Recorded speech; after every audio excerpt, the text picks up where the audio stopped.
So I've been with তোমাদের first semester Calcutta university HD compulsory English এই পেপারটার suggestions দিয়ে দেবো। সো অলরেডি আমি তোমাদের break out of business and কালকে অ্যাকচুয়ালি হচ্ছে কি আমি তোমাদের দ্য চাইল্ড থেকে সাজেশনস দিয়ে দিয়েছি, মোস্ট ইম্পর্টেন্ট কোশ্চেন্স দিয়ে দিয়েছে না। আজকে হচ্ছে কি তোমাদের এই ভিডিওতে the I have a dream করবো।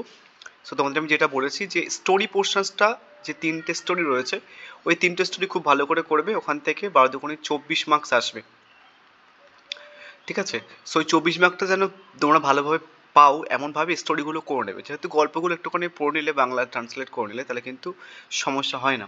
অ্যান্ড 24-এ 24 কিন্তু পাওয়া যায়। পোয়েট্রি সেকশনসে কিন্তু মার্কস পাওয়াটা একটুখানি চাপে, তো সেটার জন্য বলছি স্টোরি পোর্শনসটা ফোকাস করো। সো কালকেও যেমনভাবে আমি তোমাদের দ্য চাইল্ড থেকে প্রিভিয়াস ইয়ার ডিসকাস করে দেন ইম্পর্টেন্ট কোশ্চেন্সগুলো বলেছি, আজকেও বলবো।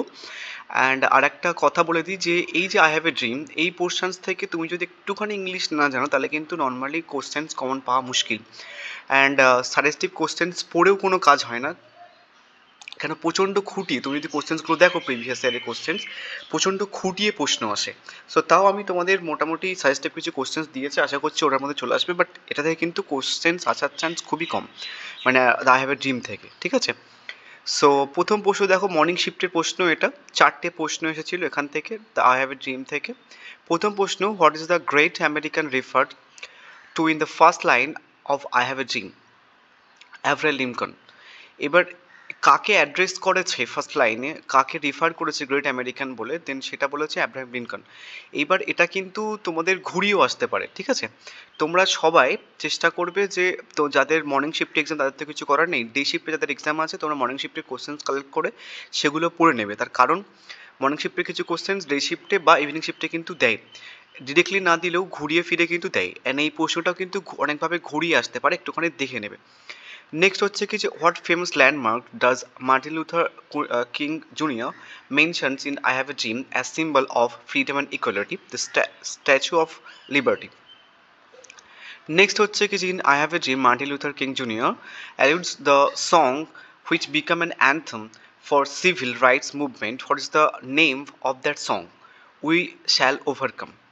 নেক্সট হচ্ছে কি যে, what aspect of civil rights does Martin Luther king junior emphasise in I have a dream? Racial equality. So এই 4টে প্রশ্ন ছিল, এই 4টে প্রশ্ন কিন্তু দেখে যাবে, অ্যান্ড এর আশেপাশে ঘুরিয়ে ফিরে যদি প্রশ্নও আসে সেটা কিন্তু দেখে যাবে, যে এমনভাবে প্রশ্ন আসতে পারে যে উই শ্যাল ওভারকাম এই সংটা কিসের জন্য, মানে পরে কি হয়েছিল, এই সংটা কিসের জন্য, কোন সময় গাওয়া হচ্ছিল, মানে সিভিল ওয়ারের সময় বা সিভিল রাইটস যে মুভমেন্ট হয়েছিল সেই টাইমে কিন্তু এই সংটা গাওয়া হয়েছিল, দেন কোন টাইমে কিন্তু গাওয়া হয়েছিল দেন সেটা কিন্তু বলতে পারে। দেন হচ্ছে কি স্ট্যাচু অফ লিবার্টি, এই স্ট্যাচু অফ লিবার্টিটা কিসের প্রতীক, এখানটায় বলা হচ্ছে না symbol of freedom and equality, তোমাকে এই প্রশ্নটাই ঘুরে দিতে পারে যে স্ট্যাচু অফ লিবার্টি কিসের সিম্বলিজম বা কিসের সিম্বলাইজ করে ফ্রিডম অ্যান্ড ইকুয়ালিটি, এটাও কিন্তু ঘুরে আসতে পারে, ঠিক আছে? নেক্সট হচ্ছে কি যে, ডে শিফটের প্রথম প্রশ্ন দেখো, the dream of liberty and equality for the নিগ্রো is deeply rooted in the dash dream, American dream. And এই প্রশ্নটা আবার ইভিনিং শিফটেও কিন্তু দিয়েছিল একটুখানি ঘুরিয়ে। নেক্সট হচ্ছে কিছু, what is the meaning of the word emancipations? এবার দেখো এই যে ওয়ার্ড তুলে প্রশ্ন আসছে, এবার তুমি যদি একটুখানি ভালো ইংলিশ না জানো তাহলে কিন্তু এখান থেকে কটা মুশকিল হয়ে যাবে, অ্যান্ড কমন আসে না খুব একটা, বলে দিলাম আগে থেকে বলে দিলাম এই পোর্শনস থেকে। নেক্সট হচ্ছে কি যে, who wrote I have a dream? Martin Luther king junior. And একটা তোমাদের বলে দিই, যে সমস্ত পিডিএফ মানে যে সমস্ত ভিডিওগুলো পোস্ট করছে, break out of business child, এই সমস্ত পিডিএফ তোমরা কিন্তু ফ্রিতে পেয়ে যাবে। কীভাবে পাবে? এই ভিডিওটার কমেন্ট বক্সে দেখবে একটা হোয়াটসঅ্যাপ গ্রুপের লিঙ্ক আছে, সেই গ্রুপে জয়েন হবে, অ্যান্ড জয়েন করার আগে সাবস্ক্রাইব করে নেবে, আদারওয়াইজ কিন্তু গ্রুপে জয়েন করা হবে না। ইভেন আমি তোমাদের আই হ্যাভ এ ড্রিম এই পোর্শনস থেকেও কিন্তু তোমাদের মানে এই যে পিডিএফ যেটাতে ভিডিও করছে সেটাও কিন্তু তোমরা ওখানটা পেয়ে যাবে, ঠিক আছে? নেক্সট হচ্ছে কি যে, হু সাইন দ্য এমানসিপেশন প্রোক্লেমেশন, হচ্ছে কি অ্যাব্রাহাম লিঙ্কন। এই প্রশ্নটা কিন্তু আবার হচ্ছে কি যে ইভিনিং শিফটেও কিন্তু দিয়েছে, এই দুটো প্রশ্ন এটাও দিয়েছে ইভিনিং শিফটে। তো ইভিনিং শিফটের ডে শিফটের যে প্রশ্নগুলো সেগুলো কিন্তু আবার ইভিনিং শিফটে একটু ঘুরে ফিরে দিয়েছে, ঠিক আছে? এবার ইভিনিং শিফটের প্রশ্ন দেখে নাও, কি বলা হয়েছে, who live on a lonely island of property in I have a dream, Negroes. কি বলা হচ্ছে, how many years ago the emancipation proclamation sign? এবার দেখো এখানটায় 5 স্কোর্স, দ্যাট মিন হচ্ছে কি যে 500 ইয়ার্স, ঠিক আছে? তোমাদের কিন্তু 5 স্কোর না দিয়ে এবার 500 ইয়ার্স এইভাবে দিয়ে কিন্তু কোশ্চেন দিতে পারে এবারের জন্য, ঠিক আছে? According to the Martin Luther king junior, in what is is his dream deeply rooted American dream. Next হচ্ছে কি যে in which year was the speech I have a dream delivered, মানে কোন বছর অ্যাকচুয়ালি হচ্ছে কি আই হ্যাভ এ ড্রিম স্পিচটা দেওয়া হয়েছিল 1963-তে। ঠিক আছে, এবার চলো কিছু সাজেস্টিভ কোশ্চেন্স দেখে নিই। আমি কিছু কিছু প্রশ্ন এখানটায় রেখেছি যেগুলো এবছরের জন্য ইম্পর্টেন্ট। হু ইজ, দেখো যে প্রশ্নটা তোমাদের মর্নিং শিফটে প্রথমে দিয়েছিল সেই প্রশ্নটা কীভাবে ঘুরে আসতে পারে সেটা কিন্তু এখানটা করে দিয়েছে। যে মার্টিন লুথার কিং জুনিয়র ভাষণের প্রথম লাইনে মহান আমেরিকানকে মানে কাকে বলা হয়েছে? Abraham লিঙ্কনকে।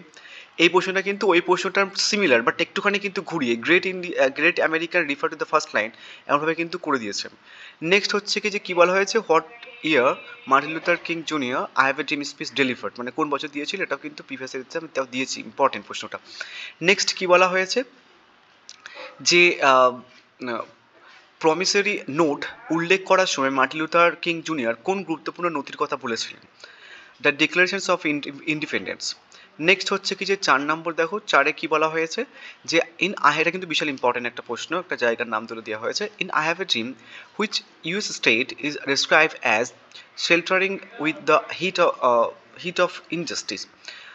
The I have a dream ভাষণে কোন আমেরিকান বা মার্কিন রাজ্যকে অন্যায়ের উত্তাপে পুড়ে যাচ্ছে বলে বর্ণনা করেছে? ঠিক আছে, নেক্সট হচ্ছে কি যে what metaphor does Martin Luther king junior use for the struggle of African in his speech? ঠিক আছে, নেভিগেটিং এ ডার্ক ভ্যালি, অন্ধকার উপত্যকার যাত্রা। নেক্সট হচ্ছে কি দেখো what song is often associated, দেখো এই যে এই প্রশ্নটা তোমাকে বললাম না যে এই প্রশ্নটা কিন্তু ঘুরে আসতে পারে, ওদের এসেছিল যেটা। সো কেমন ধরনের সং, দেন এই প্রশ্নটা কিন্তু ঘুরিয়ে এসেছে বা ঘুরিয়ে আমি দিয়ে দিয়েছি যে এইভাবে কিন্তু আসতে পারে তোমাদের। নেক্সট হচ্ছে কি যে কী বলা হয়েছে যে what does Martin Luther king junior dream for his children in future, মানে মার্টিন লুথার কিং জুনিয়র তার সন্তানদের জন্য ভবিষ্যতে কী স্বপ্ন দেখেন? Equality based on character not skin colour. Next হচ্ছে কি যে বলেছে what does the king refer to when he mention the bank of justice, মানে ব্যাঙ্ক অফ জাস্টিস উল্লেখ করার সময় কিং কী বোঝাতে চেয়েছেন? কী বোঝাতে চেয়েছেন? আমেরিকাজ মোরাল ফাউন্ডেশনস। নেক্সট এবার কিছু কিছু ওয়ার্ড তুলে যেগুলো ইম্পর্টেন্ট ওয়ার্ডস চেক, দেন এই সমস্ত ওয়ার্ড তুলেও কিন্তু তোমাদের প্রশ্ন আসতে পারে। এবং মেটাফোরগুলো, মানে এখানটায় বলা হয়েছে যে which metaphor does king use to describe the conditions of African American in the US, কেমন ধরনের মেটাফোর ইউজ করেছেন? এ লোনলি আইল্যান্ড প্রপার্টি। দেখো এই প্রশ্নটার লাইন তুলে তোমাদের কিন্তু ইভিনিং শিফটে প্রশ্ন এসছে, এটাও কিন্তু ঘুরিয়েও আসতে পারে, তো যেভাবে ঘুরে আসতে পারে আমি কিন্তু দিয়ে দিয়েছি। খুবই গুরুত্বপূর্ণ কোশ্চেন্স দিয়ে কিন্তু পিডিএফটা বানানো, তোমরা কিন্তু কোনো বই পাবে না কোশ্চেন্সগুলো। নেক্সট হচ্ছে কি যে কী বলা হয়েছে যে কিং যখন বলেন যে বিদ্রোহের ঝড় আমাদের জাতির ভিত্তিগুলো নড়াতে থাকবে, তার মানে কি? তার মানে হচ্ছে কি the protest for civil rights will continue. Next কী বলা হয়েছে যে what does King refer to when he says let freedom ring, মানে কিং যখন বলেন যে অধিকার শোনাক তখন তিনি কী বোঝাতে চেয়েছেন? কী বোঝাতে চেয়েছেন? The spread of justice and equality. Next হচ্ছে কী বলা হয়েছে যে which state does king mention when speaking about, দেখো এই যে মিসিপি যে কথাটা কিছুক্ষণ আগে কিন্তু একটা সেম প্রশ্ন ছিল, তো জায়গাগুলো কিন্তু ইম্পর্টেন্ট। নেক্সট হচ্ছে কী বলা হয়েছে যে কী ধরনের মেটাফর ইউজ করা হয়েছে for future of America if racial injustice ends, যদি বর্ণ বৈষম্য শেষ হয় তবে কিং কী রূপক ব্যবহার করেন আমেরিকার ভবিষ্যতের জন্য? A beautiful Symphony of Brotherhood. Next হচ্ছে কি যে what does the king suggest must not degenerate into physical violence, ওটা হচ্ছে the civil rights struggle. Next হচ্ছে কি 16, আমার কোশ্চেন্সগুলো বলছি না, তোমরা একটুখানি দেখে নিও, ভিডিওটা অনেক লম্বা হয়ে যাবে। 17, এটা 18, নেক্সট হচ্ছে কি 19, নেক্সট হচ্ছে কি যে 20, নেক্সট হচ্ছে কি যে 21, নেক্সট হচ্ছে কি দেখো ড্রাগ ভ্যালিটাও কিন্তু ইম্পর্টেন্ট, ড্রাগ ভ্যালি দিয়েও কিন্তু প্রশ্ন আসতে পারে 22। নেক্সট হচ্ছে কি দেখো আরেকটা King's dream of freedom is based on the values of which foundational US document, হচ্ছে কি দ্য ইউএস কনস্টিটিউশনস। ঠিক আছে, এটাও কিন্তু বিশাল ইম্পর্টেন্ট একটা প্রশ্ন। নেক্সট 23, এবার জায়গাগুলোর নামও কিন্তু দেখে রাখবে, ঠিক আছে, জায়গাগুলোর নামও কিন্তু important. Next 24, next 25, next 26, next 27, next 28, next 29, next হচ্ছে কিছু 30, সো 30, দেন তোমাদের আর দুটো পোয়েট্রি বাকি রয়েছে, আমি সেটাও কিন্তু পোস্ট করে দেবো, ঠিক আছে? So thank you.